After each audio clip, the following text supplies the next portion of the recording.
مجاہد ملی آپ کو خوش آمدید کہتا ہے۔ اور بہرحال سپریم کورٹ کا کی جو بازگشت اور پاناما لیکس کی بازگشت مہینوں سے جو سنائی دے رہی ہے، کچھ لوگ کہتے ہیں کہ پینڈورا باکس کھل گیا ہے، پولیٹیکل پارٹیز کے اپنی اپنی آبزرویشن، اپنے اپنے موقف، ان کے وکیلوں کے اپنے دلائل، تو اس پر تو جاؤں گا، لیکن بہرحال آج جو ایک اہم بات ہمارے شہر کے حوالے سے یہ ہوئی ہے کہ وسیم اختر میئر کراچی 4 ماہ بعد رہا ہو گئے ہیں۔ پارلیمنٹ سے ہمارے ترک کے پریزیڈنٹ بھی آئے ہیں ترکی کے، اور ترکی پریزیڈنٹ آج یہاں پہنچے ہیں، لاہور جائیں گے، کل پارلیمنٹ کے مشترکہ اجلاس سے خطاب کریں گے، اور اس مشترکہ پارلیمنٹ کے اجلاس سے بہرحال تحریک انصاف نے بائیکاٹ کیا ہے۔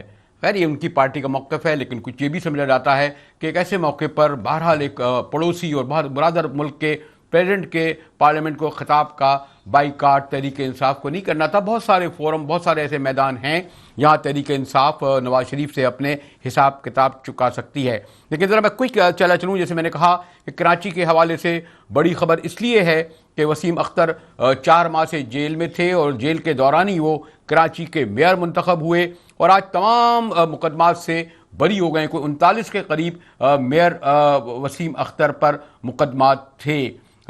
وسیم اختر صاحب نے اپنی رہائی کے بعد جو کچھ کہا، ذرا ایک لائن وہ سن لیں، اور ہمارے ساتھ عباس نقوی موجود ہیں جو عدالت سے لے کر جیل، اور جیل سے لے کر جو مزار قائد تک جو ان کا جلوس گیا ہے، اور پھر اپنے گھر گئے ہیں۔ تو ذرا دیکھیں وسیم اختر صاحب نے کیا کہا، فوراً رہا کہ پھر ہم آتا ہوں عباس نقوی پاس۔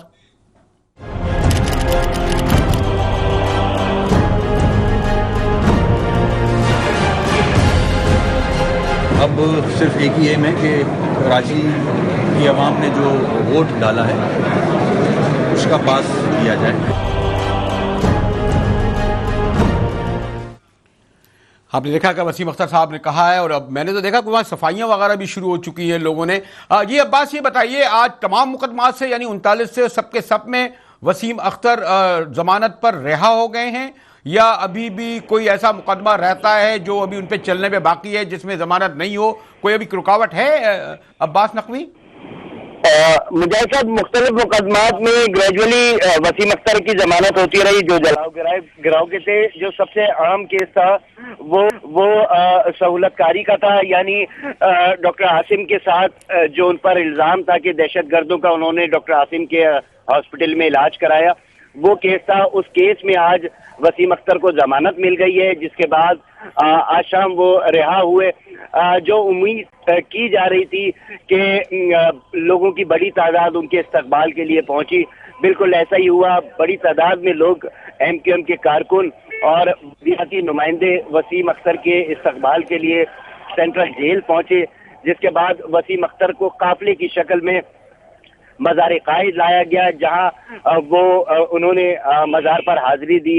اچھا ادھر مجھے کوئی یہ بتایا عباس صاحب کہ اس کے معنی اب وسیم اختر کل یعنی اپنے کراچی میونسپل کارپوریشن یا جو بھی میئر کا دفتر ہے وہاں بیٹھیں گے، اور میں نے دیکھا ہے کہ ابھی سے کچھ صفائیاں وغیرہ شروع ہو گئی، تو اب یہ باقاعدہ اپنا عہدہ سنبھال لیں گے، اور وہ جو deputy mayor doctor Vohra as a working mayor کام کر رہے تھے۔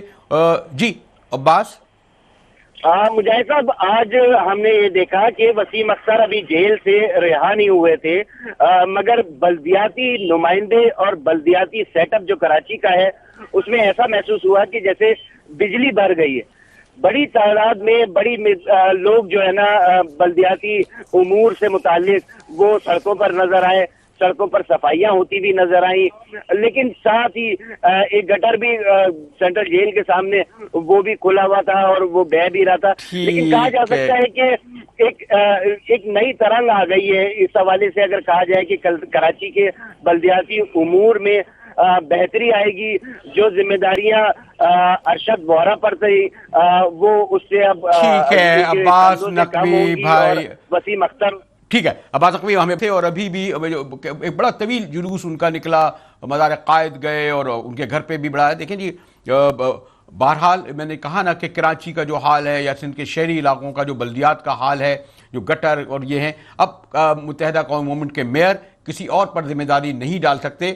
انہیں ڈیلیور کرنا پڑے گا، جسی طرح مصطفیٰ کمال نے بہرحال چاہے اب MK ان سے اختلاف کرے اپنے دور میں کیا، پوری سپورٹ تھی پارٹی کی بھی، خود بھی انرجیٹک آدمی تھے، وسیم اختر بھی بڑے انرجیٹک آدمی ہیں، 4 ماہ بعد رہا ہوئے تو لوگ توقع کریں گے کہ کراچی کی سڑکوں پر خاص طور پر وہ تبدیلی دیکھیں۔ جیسے میں نے کہا کہ ٹھیک ہے ہمارے ترک کے صدر آئے ہوئے ہیں، پارلیمنٹ سے مشترکہ خطاب کریں گے، میں اس کا بھی ذکر کر چکا ہوں کہ عمران خان صاحب کو، ان کی جماعت کو اس کا بائیکاٹ نہیں کرنا تھا، لیکن ابھی تک تو میڈیا پر، اسکرینوں پر بہرحال پاناما لیکس جو ہے اس کے سائے چھائے ہوئے ہیں، اور سپریم کورٹ میں جو خط پیش کیا گیا اور جو اس میں یہ انکشاف پہلی بار سامنے آیا کہ قطری شہزادے نے جو یہ فلیٹ کا تحفہ دیا تھا شریف خاندان کے صاحبزادے کو، اس پر گفتگو کریں گے بریک کے بعد۔ ہمارے ساتھ تحریک انصاف کے بڑے، یہ بھی ماشاءاللہ فور فرنٹ پر ہمیشہ ہوتے ہیں، زعیم قادری صاحب لاہور میں ہوں گے، اور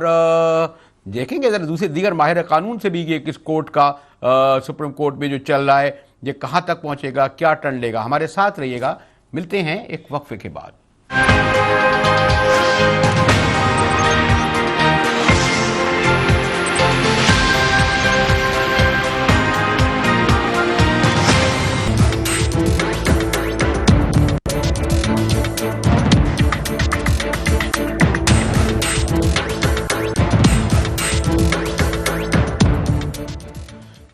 مجاہد بلوی آپ کو ایک بار پھر خوش آمدید کہتا ہے، اور اس سے پہلے کہ میں اپنے سینئر رہنما زعیم قادری صاحب کے پاس آؤں، لائیو ہی یہ معذرت کر لیتا ہوں کہ میں ذرا بریک سے پہلے جب میں ان کا تعارف کرا رہا تھا تو میں تحریک انصاف کے سینئر رہنما کہہ گیا، تو اس کے ساتھ ساتھ جب میں یہ کہوں گا زعیم قادری صاحب سے کہ میں نے لائیو جب سوری کر لیا ہے اسی حوالے سے، اب دیکھیں بہرحال ابھی پارلیمنٹ میں ہمارے پرائم منسٹر نواز شریف صاحب نے جو کچھ کہا اس کا تواتر سے حوالہ دیا جا رہا ہے، اگر انہوں نے یہ بیان درست دیا، غلط دیا، اس کو کر لے تو ذرا پہلے یہ پرائم منسٹر کا یہ بیان دیکھ لیں پارلیمنٹ میں کس تناظر میں، کس پس منظر میں انہوں نے یہ دیا تھا، تو پھر میں آتا ہوں اپنے محترم مسلم لیگ نون کے سینئر رہنما حکومت پنجاب کے ترجمان زعیم قادری صاحب کے پاس۔ دیکھیے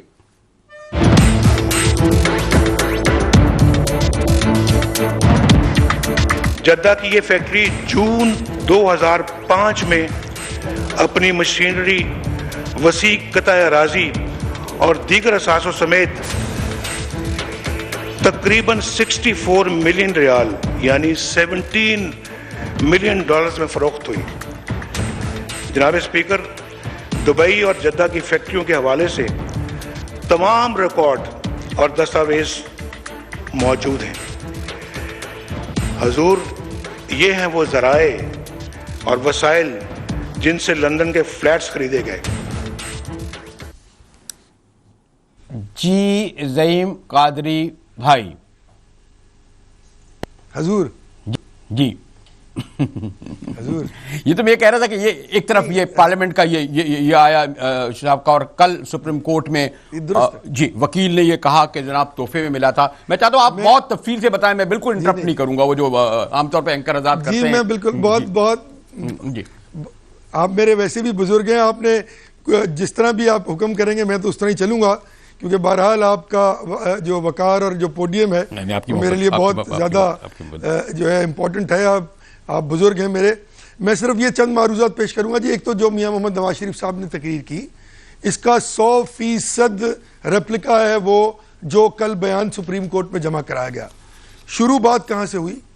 وہ تب جب 6 عدد فیکٹریاں میاں محمد شریف کی قومیائی گئیں یہاں پر 70 کی دہائی میں جناب ذوالفقار علی بھٹو صاحب کے زمانے میں، اور مزید کاروبار کے لیے ایبلٹی اور فائنینسز اویلیبل نہیں تھے، تو میاں محمد شریف صاحب اپنے چند دوستوں کے ساتھ UAE گئے، اور یقیناً بریلوی صاحب آپ جانتے ہیں کہ جب ایک آدمی 6 عدد فیکٹریاں ایک پرٹیکولر چیز کی چلا رہا ہو، یعنی کہ آئرن کی اور اس سے ریلیٹڈ چلا رہا ہو تو، اور کامیابی سے چلا رہا ہو، تو دنیا کے لوگ اس کی ان ایکسپرٹیز کو بھی اس کا فائنینشیل ایڈوانٹیج ہی سمجھتے ہیں اور پارٹنرشپ کرنے سے دریغ نہیں کرتے۔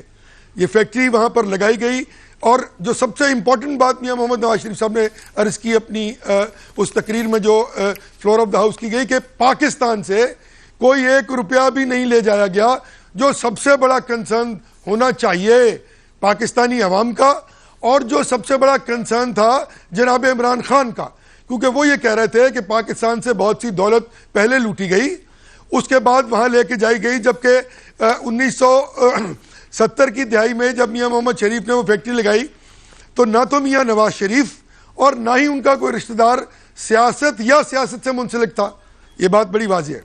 اور جب جا کے انہوں نے اپنی ایکسپرٹیز رینڈر کی وہاں, تو ان ایکسپرٹیز پر, کیونکہ آپ جانتے ہیں کہ یو اے ای اور دیگر ممالک میں جو بڑے انویسٹرز ہیں وہ تمام رائل فیملیز ہیں, کیونکہ وہاں کوئی آئین اور قانون نہیں ہے, وہ اپنے ہی آئین اور قانون کے مطابق رہتے ہیں اور ہر چیز کی ملکیت بہرحال بادشاہت سے منسلک ہے.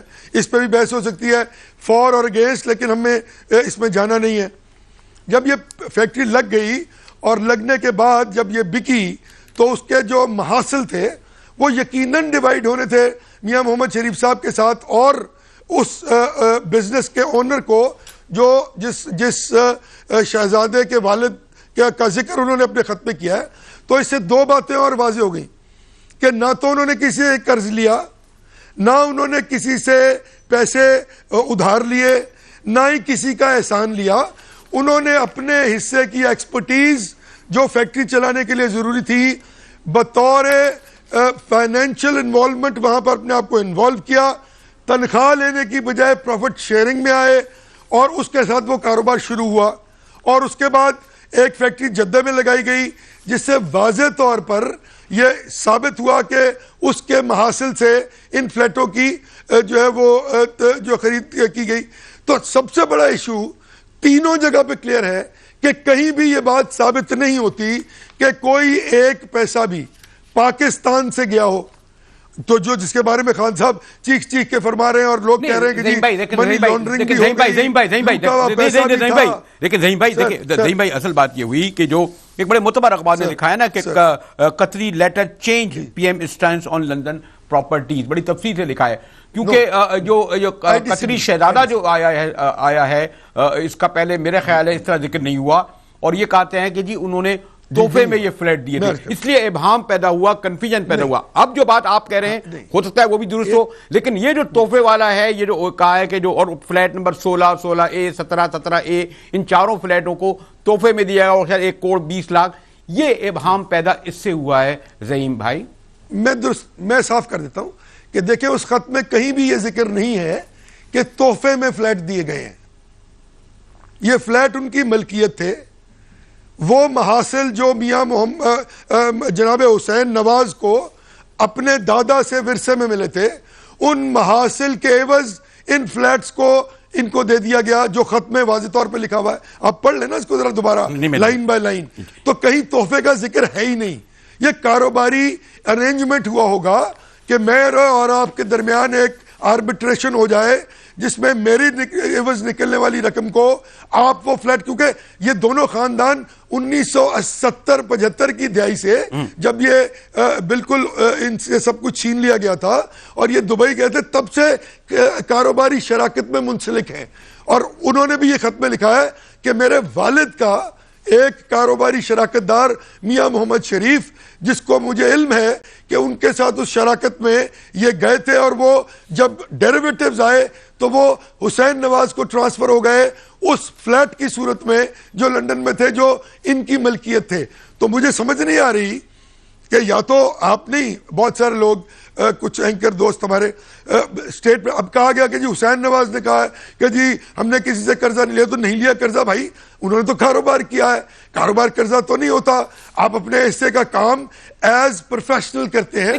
میں ایک چینل کھولوں, میں مجاہد بریلوی صاحب میرے بزرگ ہیں, ان سے عرض کر دوں کہ بھائی مجھے تو اس کا پتہ کچھ نہیں ہے, آپ 50% کے پارٹنر بن جائیں اور آگے چینل کو چلا دیں, تو آپ بالکل بشوق سچ چلا دیں گے. خدا کرے آپ کی زبان مبارک جو ہے اس میں آمین. اگر آپ چینل کھولیں اور آپ مجھے اس مشاعرے پہ رکھ لیں جو میں مانگوں. لیکن نہیں بھائی, ایک اور بات ہے, تمام اس پس منظر میں 50 کیا, میں تو 10% پہ راضی ہو جاؤں گا. لیکن نہیں بھائی, بنیادی طور پر آپ کا علم ہے کہ یہ ایک پولیٹیکل ایشو بن گیا ہے, یہ کوئی آئینی مشاغبیوں سے حل نہیں ہوگا. بعد میں یہ کہتا ہوں کہ دیکھیں اگر یہ سب کچھ اتنا بڑا اسکینڈل بن رہا تھا, اتنا بڑا جو بن گیا فلیٹوں کا, اور یہ قصہ کہانی اب چلا آ رہا ہے ایک عرصے سے, تو نواز شریف صاحب کو اللہ تعالیٰ نے بہت کچھ دیا ہے, اور ان کے اولاد کو بھی بہت کچھ دیا ہے. تو اس فلیٹ کے اوپر اب یہ جو ایک عدالت میں جائے گا, پھر کہیں گے جی قطری شہزادہ پیش ہو, پھر وہ یعنی ہمارے جو اس کے جو میڈیا بھی ہے تو دوست ملک ہیں ان کے نام آ رہے ہیں. اس سب کے باوجود اگر میرا خیال ہے کہ اس فلیٹ کی بنیاد پر اگر وہ سیاست چمکا رہے ہیں تو آپ کی جماعت کو, آپ کے قائد کو بھی اس پر اتنا سخت اسٹینڈ نہیں لینا چاہیے, اور چلے کہنے جائیں یا قوم کے حوالے کرتے ہیں جی ہم نے اگر لیا بھی تھا. کوئی پولیٹیکل ایشو بن گیا ہے یہ. دیکھیں آپ کو پتا ہے, آپ چاہے دلائل سے ثابت کریں, چاہے ٹیکنیکلی کریں, چاہے وکیل کے ذریعے کریں, چاہے عدالت کے ذریعے. جی دیکھیں یہ بات جو آپ فرما رہے ہیں نا, یہ ان ڈیو کورس آبویسلی ہر ایک کا اپنا مطلب یہ ان کا ذاتی کاروبار ہے, اور کاروبار کی محاصل صرف الزامات لگنے پر اگر لوگوں کو دے دیے جائیں تو یہ بڑی عجیب بات ہے. اگر میں جا کے کہوں کسی شخص پہ کہ بھئی یہ الزام ہے تم پہ اور تم اپنی جو ہے وہ پولیٹیکل morality کو مد نظر رکھتے ہوئے یہ کر دو, تو میرے خیال میں یہ تھوڑی سی زیادتی ہوگی اس کے ساتھ. جہاں تک تعلق ہے حضرت اس بات کا کہ یہ اب کیوں لایا گیا, یہی چیزیں جو آپ کل میں آپ کا پروگرام سن رہا تھا, آپ نے بات کی کہ دو ملکوں کے درمیان ایک بائیلیٹرل ڈگنیفائڈ ریلیشن شپ بھی ہوتی ہے اور ان کو بھی سیف گارڈ کرنا بہت ضروری ہے. یہ اسی بائیلیٹرل ڈگنیفائڈ ریلیشن شپ کو بچانے کے لیے, یہ تو الزامات آج کے نہیں ہیں, یہ جنرل پرویز مشرف کے زمانے میں بھی لگے تھے. یہ آپ دیکھ لیجئے, یہ تو بڑی پرانی بات ہے, اور ان تمام معاملات کا احاطہ جنرل پرویز مشرف صاحب نیب میں اور دیگر جو ہے وہ ملکوں میں کر چکے. اصل مسئلہ جو ہے وہ یہ ہے جو ہونا چاہیے قوم کا, کہ کیا اس قوم کا پیسہ اصلی حقیقی یا لوٹا ہوا پاکستان سے باہر گیا یا نہیں. تو عمل یہ فیصلہ یہ ہونا چاہیے کہ میں بھی morality میں اس بات پر ساتھ ہوں, اور آپ کے بھی ساتھ ہوں, لوگوں کے بھی ساتھ ہوں, اور غلط کو غلط کہوں گا کہ اگر یہ ثابت ہو جائے کہ میاں محمد نواز شریف صاحب خدا نہ خواستہ پاکستان سے پیسہ باہر لے کے گئے, کیونکہ دیکھیں نا ایک آدمی بالکل جس کو کہتے ہیں ان کو وہ ان کا کاروبار تباہ ہو گیا, وہ زیرو پہ آ گئے, ساری ملیں نیشنلائز کرنے گئیں, تو وہ کیا کرتے, وہ دبئی چلے گئے اور جا کے انہوں نے کاروبار کا جو ہے وہ ڈول ڈالا. اور یہ بات 1977 78 کی 72 74 75 کی ہے, اور اگر تب یہ واقعات شروع ہوئے تو اس میں تو میرا خیال میں ان کے پاس کوئی راستہ نہیں تھا. اور کیا اس وقت نواز شریف سیاست کرتے تھے؟ ایسے کرتے ہیں. میں عام گریز کیا کہ وہ لوگ جو براہ راست سوال جواب, یعنی اگر پی ٹی آئی کے, بلکہ میں نے اپنے ایک ممتاز ماہر قانون ہے ڈاکٹر خالد رانجھا صاحب, میں چاہ رہا تھا ان تک ذرا ان کو, رانجھا صاحب سوری ٹو سے میں لائیو آپ کو لینا چاہ رہا تھا, کوئی ٹیکنیکل مسئلہ ہو گیا, لیکن زعیم قاضی صاحب تفصیل سے بتا رہے تھے جو میں نے سوال رکھے اس سلسلے میں.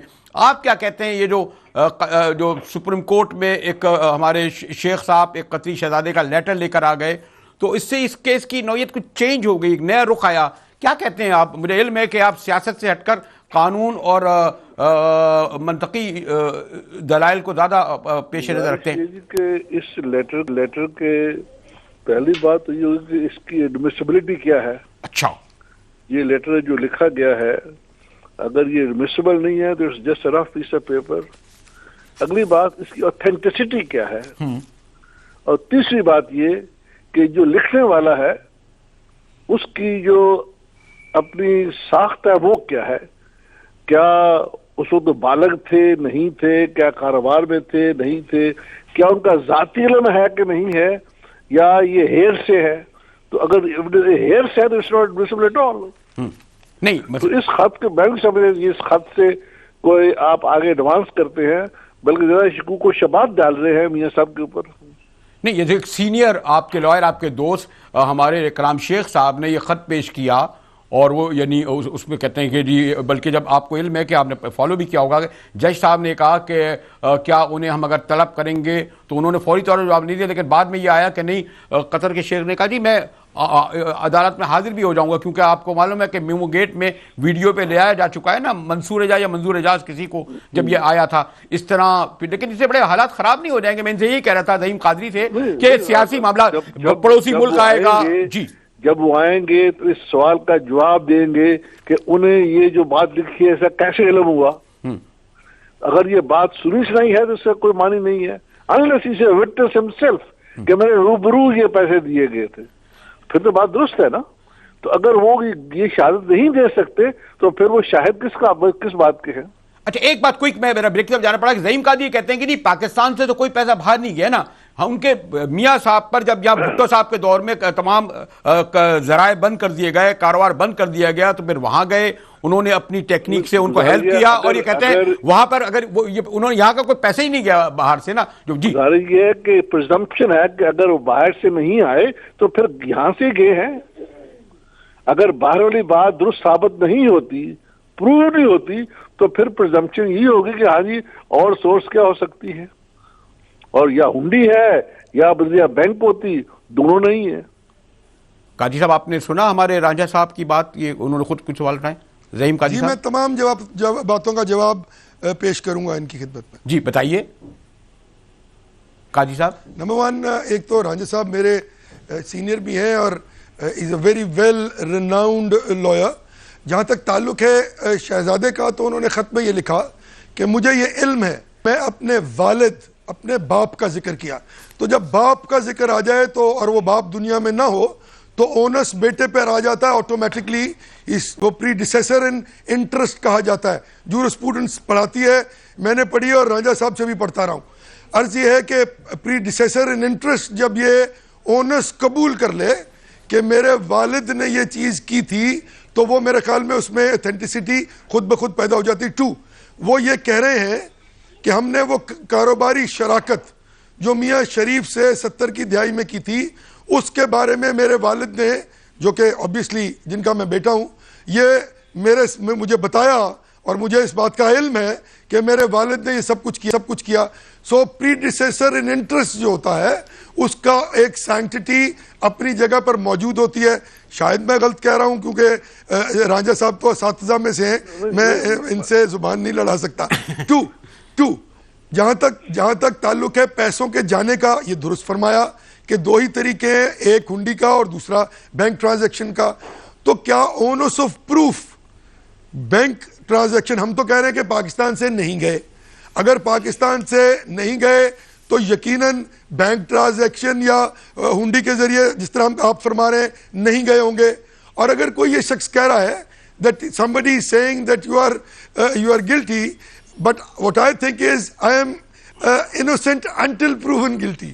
اور اونس کا پروف جو ہے، پروف آف اونس جو ہے، دیٹ کمز آن، وہ مدعی کا ہوا کرتا ہے. تو جو بھی یہ بات ثابت کر دے گا تسلیم کر لے گی. زعیم بھائی مجھے ایک بریک کی طرف جانا پڑ رہا ہے، اور یہ اب آپ نے دیکھیں رانجھا صاحب، آپ نے لگتا ہے واقعی اتنے قابل استاد ہیں کہ آپ کا شاگرد کتنے اچھے طریقے سے دلائل دے رہا ہے، اور باقاعدہ میں بعض ایسے یعنی جو اصطلاح استعمال کر رہا ہے کہ ادب اور سیاست کے تعلیم کی حیثیت سے میرے لیے سمجھنا مشکل ہو رہا ہے. میں ایک بریک کی طرف جاؤں ذرا، اگر کہیں شاگرد جو ہے اپنے حد سے بڑھ رہا ہے اس کی سرزنش بھی کر دیجیے گا، وہ پڑھا بھی دے، کوئی حرج نہیں ہے. لائیو یہ زعیم قادری واقعی بڑے ڈیوٹیفل شاگرد ہیں. ملتے ہیں ایک بریک کے بعد.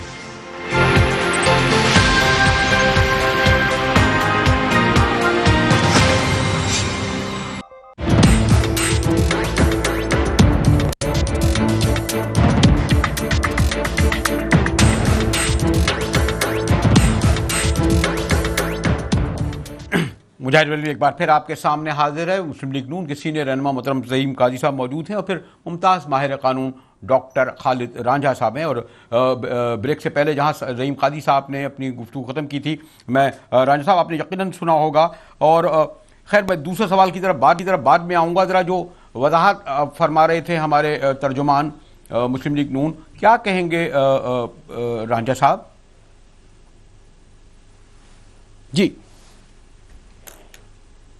جی رانجھا صاحب، ایسا میرا خیال ہے لائن ڈراپ ہو گئی، لیکن رانجھا صاحب یہ کہہ رہے تھے، وہ خود آ جائیں گے جی صاحب، کہ معاملہ پرائم منسٹر کا ہے. جی رانجھا صاحب سوری، جی فرمائیے. سوری جی رانجھا صاحب. اچھا سوری ذرا تھوڑی سی کنفیوژن ہوا تھا. یہ کہہ رہے تھے کہ اگر ایک پرائم منسٹر کو قاضی صاحب اگر وہ اس پر کنٹروورشل بن گیا ہے، رانجھا صاحب کا یہ کہنا تھا بریک کے دوران جب وہ آ رہے تھے، اور شاید وہ خود آئیں تو زیادہ وضاحت سے کہہ سکیں، تو پھر اس کو چاہیے کہ پھر آپ یہ کہیں گے کہ بھائی کیوں استعفیٰ دے دیں، کیوں مستعفی ہو جائیں، یہ تو پھر روایت پڑ جائے گی. لیکن وہ یہ کہتے ہیں کہ جب اس طرح کے الزامات سنجیدہ آ جائیں تو اس آفس کو سے دستبردار ہو جانا چاہیے. زعیم قادری. یہ کیٹیگوریکل ایک پولیٹیکل سٹیٹمنٹ ہے رانجہ صاحب کی, میں کنفرنٹ نہیں کروں گا, لیکن اس بات پر ضرور یہ بات کروں گا جو میں نے پہلے بھی عرض کی کہ قانون جورسپروڈنس جو ہے وہ قانون تخلیق کرتے وقت جو نظام اور سسٹم اویلیبل ہوتا ہے اس کو مد نظر رکھتی ہے, اور اس کو انسانیت کے اصولوں کو, دین کے اصولوں کو, معاشرے کے اصولوں کو لازمی مد نظر رکھتی ہے. اور یہ بات بڑی واضح ہے کہ جو میں نے پہلے بھی عرض کی کہ you are innocent until proven guilty. تو کیا وزیر اعظم بھی ایک انسان ہے اور صرف الزام لگ جانے کے بعد اس کو مستعفی ہو جانا؟ میرا خیال میں اگر ہوتا تو یہ آئین اور قانون کی کتابوں میں بڑی دیر پہلے درج کر دیا جاتا. کل ہی جناب ڈونلڈ ٹرمپ صاحب اوتھ لینے جا رہے ہیں تھوڑے دنوں بعد, تو آپ ہی کے ذریعے یہ علم ہوا کہ 75 کے قریب ان کے اوپر ٹیکس ڈیفالٹ اور منی لانڈرنگ جیسے جو ہے وہ کیسز پینڈنگ ہیں عدالتوں میں. تو کیا اس وجہ سے ٹرمپ صاحب کو ہم کہیں کہ جو لوگوں نے ووٹ دیا وہ ایک طرف ان پہ تو الزامات ہیں, وہ تو اوتھ نہیں لینی چاہیے ان کو؟ تو یہ ہوتا نہیں ہے. یہ قانون اگر ہوتا اور موریلٹی اس ہائٹ پر لے جائی جاتی تو یقیناً یہ 1973 کے آئین کا, 56 کے آئین کا, 64 کے آئین کا, 62 کے آئین کا حصہ ہوتا, یا آبجیکٹو ریزولوشن کا حصہ ہونا چاہیے تھا. اور دنیا کے کسی بھی آئین میں یہ چیز نہیں لکھی ہوئی کہ اگر وزیر اعظم پر کوئی شخص اٹھ کر, خاص طور پہ عمران خان صاحب جیسے الزامات لگانے والے جو الزام لگائیں 35 پنچروں کا, اور پھر فرما دیں کہ میں نے تو وہ پولیٹیکل سٹیٹمنٹ دیا تھا جس کے لیے وہ کہہ رہے تھے کہ میرے پاس ایک ٹرک ہے ثبوتوں کا, اور جب وہ وزیر اعظم استعفیٰ دے دیں ان کے کہنے پہ اور پتہ لگے کہ ہاں جی زعیم کہہ دیں کہ میرے پاس تو ثبوت نہیں ہے. جی زعیم بھائی, جی خالد رانجہ صاحب سوری آپ کی لائن ڈراپ ہو گئی تھی. نے وضاحت کری جو میں نے سوال رکھنے کی کوشش کی تھی کہ پرائم منسٹر مستعفی ہو جائے جب ان پر سوال اتنا اٹھ رہا ہے, اس پر انہوں نے کافی تفصیل سے جواب دیا. جی ڈاکٹر خالد رانجہ صاحب. سر گزارش یہ ہے جی کہ جتنے کیسز آپ کے سامنے آئے کرپشن کے نیب کے پاس, تو اس میں جو ملزم ہے یا الزام والا ہے وہ کہتا ہے جی میرا بانڈ نکلا تھا. 100 میں سے 85 کیس ایسے ہیں جہاں ملزم کہتا ہے میرا بانڈ نکلا تھا, اور لہذا ہی ٹرائز ٹو جسٹیفائی جو بھی اسے خریدا ہوا ہے تھرو دس انکم. تو یہ عام آدمی جو تھانے دار ہے یا کوئی سول سرونٹ تو کہہ سکتا ہے, لیکن وزیر اعظم کے منہ سے یہ بات سچتی نہیں ہے. He is aspired person in the country, he represents Pakistan, قابل احترام ہے, ان پہ کوئی چھوٹا داغ جو ہے وہ بہت بڑا نظر آتا ہے. تو پھر کیا کرنا چاہیے اگر سب قابل الزام آ گیا یہ میرا استعفیٰ ہے, آپ جانو آپ کام جانیں. یہ تو پھر الزام بہت سارے جیسے کہہ رہے ہیں ٹرمپ پہ الزام اتنے لگے وہ بھی مستعفی عہدے کا حلف ہی نہ اٹھائے, وہ تو کہہ رہے تھے. نہیں کہتے تو ہے نا, اور لوگ استعفیٰ بھی دیتے ہیں, وزرائے اعظم نے استعفیٰ نہیں دیا. جی قاضی صاحب کہاں دیا؟ دیکھیں میں تو ایک بالکل میں بالکل بحث میں نہیں جا سکتا, لیکن میں معذرت کے ساتھ ہمبلی ڈس ایگری کہ جس موریلٹی کی یہ بات کر رہے ہیں نا, اگر یہ موریلٹی, ابھی ہم تو لیگل بات کر رہے تھے اور یقیناً میں تو کچھ سیکھنا چاہ رہا تھا.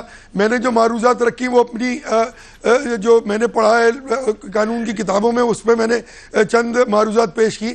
جہاں تک تعلق ہے یہ بات کا بھی خالصتاً ایک سیاسی گفتگو, کیونکہ خالد صاحب رانجہ صاحب ایک پولیٹیکل آدمی ہیں, ماشاءاللہ سینیٹر ہیں اور بہت دیر سے سیاست سے منسلک ہیں. میں تو صرف یہ کہوں گا کہ اگر الزامات پر پھر وہی بات ہم یہ دہرانے لگے تو کیا عمران خان صاحب آپ دیکھیں نا, ان کے فلیٹس نکل آئے, ان کی آف شور کمپنی نکل آئی, ان کے غلط ڈیکلریشن نکل آئے الیکشن کمیشن کے, تو پھر ہم بھی کہیں کہ جی اب ہر شخص کو اگر آپ یہ کہنا شروع کر دیں تو پاکستان خالی ہو جائے گا. اور اگر یہ لازم و ملزوم ہوا کرتا ہے تو خالد رانجہ صاحب یا کوئی اور اس پہ قانون سازی کر لیں کہ بھئی وزیر اعظم پہ تو بس الزام لگانے کی دیر ہے, جیسے الزام لگے وہ استعفیٰ دے کے گھر چلا جائے اور پھر ہم دیکھیں گے کہ کیا ہو رہا ہے. اچھا میرے خیال میں ایک اور پہلو سے میں زعیم قاضی صاحب ایک اور پہلو سے میں رانجہ صاحب کے سامنے یہ بات رکھوں. رانجہ صاحب اب جو صورتحال یہ ہوئی جو کل سپریم کورٹ میں کہ ایک تو یہ کہ سپریم کورٹ کوئی انویسٹیگیٹنگ ادارہ تو ہے نہیں, وہ تو یہی ہوتا ہے نا کہ نیب یا کوئی لے کے آئے تو پھر اس کے کرے. اب میں رانجھا صاحب سے معلوم کروں گا کہ وہ یہ کہتے ہیں کہ سپریم کورٹ اگر یہ ڈے بائی ڈے کر کے یہ مسئلہ حل کرے گا, انہوں نے کہا تھا نا کہ ہم 15 دن میں کر دیں گے, لیکن اب وہ کہتے ہیں کہ انہیں ایک کمیشن کی ضرورت ہوگی, کمیشن کے لیے ایک آدمی کی ضرورت ہوگی. آپ کسی کو بھی کریں گے وہ یقیناً اس کو تسلیم نہیں کرے گا تحریک انصاف دیگر پارٹیاں. تو اس کے معنی یہ معاملہ تو کھچتا چلتا چلا جائے گا نا. ہونا کیا چاہیے, سپریم کورٹ انویسٹیگیٹ کر کے خود ہی فیصلہ کرے, کمیشن بنائے. رانجھا صاحب آپ درست کہتے ہیں, یہ ایشو جو ہے, میں مقدمے کی بات نہیں کر رہا, یہ ایشو اس نیچر کا ہے کہ جس میں اپروچ انویسٹیگیٹو ہوگی, اس کے علاوہ یہ حل نہیں ہو سکتا. تو انویسٹیگیٹ کون کرے گا؟ انویسٹیگیٹ وہی کرے گا جس کا آپ نے تعین کیا ہے. عدلیہ جو ہے انویسٹیگیٹ نہیں کر سکتی, یہ کیپیسٹی نہیں ہے انویسٹیگیشن کی. یہ آپ نے ادارے بنائے میں انویسٹیگیشن کے, لیکن ان پہ تو ٹرسٹ نہیں ہے, نیب پر نہیں ہے نا. وہ کہہ رہے ہیں نا, انہوں نے خود کہا کہ نیب کے چیف تو چین خود ساختہ جلاوطنی پہ چلے گئے. کون کرے پھر؟ کمیشن بنائیں گے, اسے مانے گا نہیں, عمران خان صاحب مانیں گے نہیں, ون رکنی. وہ علیحدہ بات ہے. میں سیاسی, جیسے زعیم بھائی نے کہا, انہوں نے بڑی اچھی بات کی کہ یا تو بات سیاسی کر لے یا لیگل کر لے. Legally it can only be resolved through inquisition. اس میں اگر عدالت جو ہے انکوزیٹو رول نہیں کرے گی تو اس وقت تک یہ حل نہیں کر پاتا. تو میں پھر بھی اور ایک ایڈورسریل نہیں ہے, میں دوبارہ کہتا ہوں, یہ مسئلہ ایڈورسریل نہیں ہے, اٹ از انکوزیٹوریل. اگر تھوڑی سی وضاحت میں اور جاؤں, بڑا آپ نے بہت ٹیکنیکل لفظ شاید میرے لیے استعمال کیا ہے, یعنی سپریم کورٹ کیا کرے, ڈے بائی ڈے دونوں طرف دلائل سنتے رہے, اور کب تک سنتے رہے؟ 600 صفحے کے لے کے آ گئے حامد خان, شیخ صاحب لے آئیں گے 1000, وہ کہہ رہے ہیں 16 صفحے پڑھتے رہے, لوگوں کے تراشے پڑھتے رہے, اخبار پڑھتے رہے, پڑھنے میں اتنے دن لگ جائیں گے, ہوگا کیا پھر رانجھا صاحب؟ وہ ان کا مسئلہ ہے, وہ ان کا مسئلہ ہے. عدالت جو کبھی آپ جائیں انٹرنیشنل کمیشن میں تو وہاں ہزاروں پیج ہوتے ہیں بفور آربیٹریشن جی, وہ بھی تو فیصلہ کرتے ہیں نا. تو آپ کا اصرار ہے کہ پولیٹیکل حل یہی ہے کہ میاں صاحب نواز شریف صاحب تقاضا کرتے ہوئے ریزائن کر دیں؟ میں اور تاکہ ان کی ساخت بچے, ان کا جو فیوچر ہے وہ بچے, فیملی بچے, ان کے بچے بچے اس سے. اب رحیم غازی صاحب آپ یہ تو دیکھا, رانجھا صاحب بڑے, اب اتنا آسان نہیں ہے رانجھا صاحب کی بات کو رد کرنا, کیونکہ آپ خود کہہ رہے ہیں اساتذہ میں سے نہیں. جی نہیں, وہ درست, انہوں نے پہلے مجھے یہ الباء دے دیا نا, جب انہوں نے مجھے مہربانی فرما کے یہ الباء دے دیا کہ اب قانون کی نہیں سیاست کی بات ہوگی, تو پھر انہوں نے مجھے کہہ دیا کہ اب تم بھی سیاسی گفتگو کر لو, کیونکہ میں سیاسی گفتگو کرنے جا رہا ہوں. سو میں سیاسی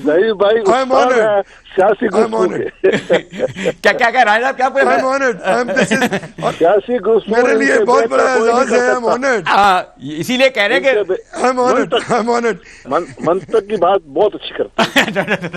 یہ کہنا کہ سیاسی گفتگو کا ماہر ہے, قانونی معاملہ ہے, قانونی ہے, تو آپ پھر شاگرد ہی ہوئے نا رانجھا صاحب کے, وہ تو پھر میں تو رانجھا صاحب کے ساتھ نہ قانون اور نہ سیاست پہ, میں صرف اپنی معروضات پیش کروں گا. دونوں باتوں میں ان سے بحث نہیں کر سکتا, کیونکہ یہ مجھ سے بہت زیادہ قابل جاتی ہے. آپ بات سنی جاتی ہے, ویسے آپ کو ایک رائے دوں گا بطور شہری کہ do not adopt a partisan approach. جو بات آپ کے دل کو ٹھیک لگتی ہے وہ کر دے, اور وہ پارٹی کے لیے بہتر ہوگی. وہ میں بالکل کر رہا ہوں.